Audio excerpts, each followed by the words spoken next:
All right, so today we're going to talk about bee removal and more specifically San Bernardino County bee removal. Vic from All City Animal Trapping is here to answer some of our questions.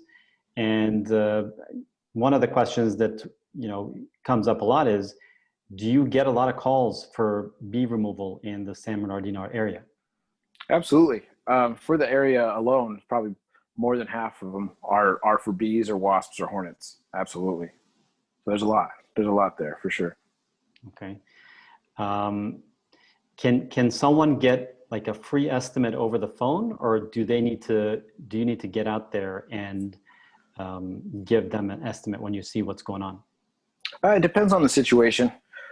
If the caller can identify and describe the hive, if it's visible, then a lot of times, we've been doing it for so long, we can give them at least a ballpark over the phone and then go from there. But a lot of times they're way up in a tree or on the third story inside a wall, something like that. People will see bees, wasps, or hornets flying in and out of a hole in the wall. So we have no idea what's in that wall until we get out there. So for bee removals, for free estimates, that would be the case.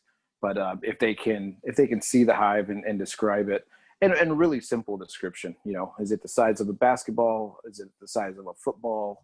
Something like that. And then obviously it depends on what kind of bees and how high up and that kind of thing. Okay.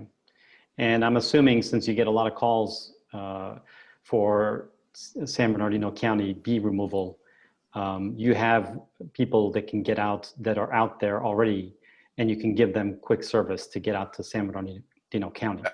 Absolutely. Multiple techs that live in the county and throughout, absolutely. So they're all ready to go. We work every day. They have their bee suits on them, ladders on their trucks, ready to go for whatever kind of bee removal situation, or wasp removal, hornet removal.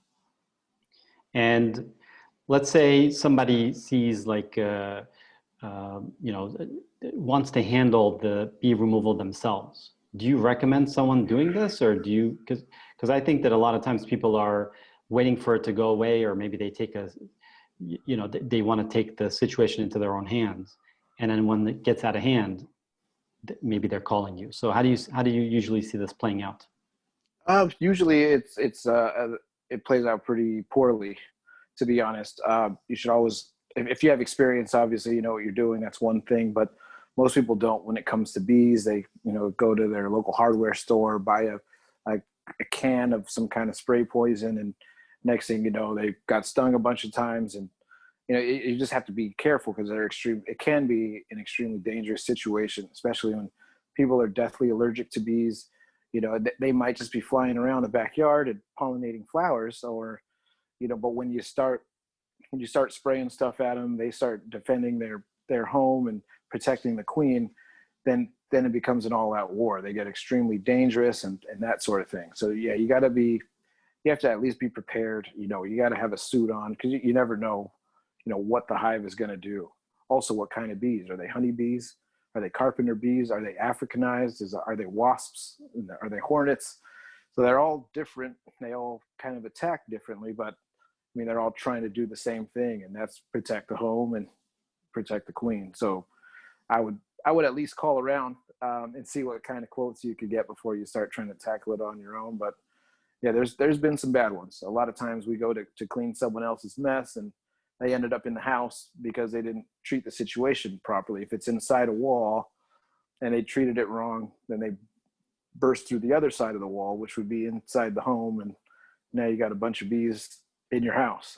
So, and I'm assuming timing is everything at that point. So if you have a company that can get out there, ASAP versus the next day, or down the road, then it's going to be a problem. So absolutely, yeah. If you start to sense anything, anything becoming aggressive, you have children or pets, yeah, the best thing to do is at least call around and see what can be done, and go from there. Okay. And people can go to your website and get all your information there. The website address is allcityanimaltrapping.com. Yes, sir. All right. Thanks, Vic. You're welcome.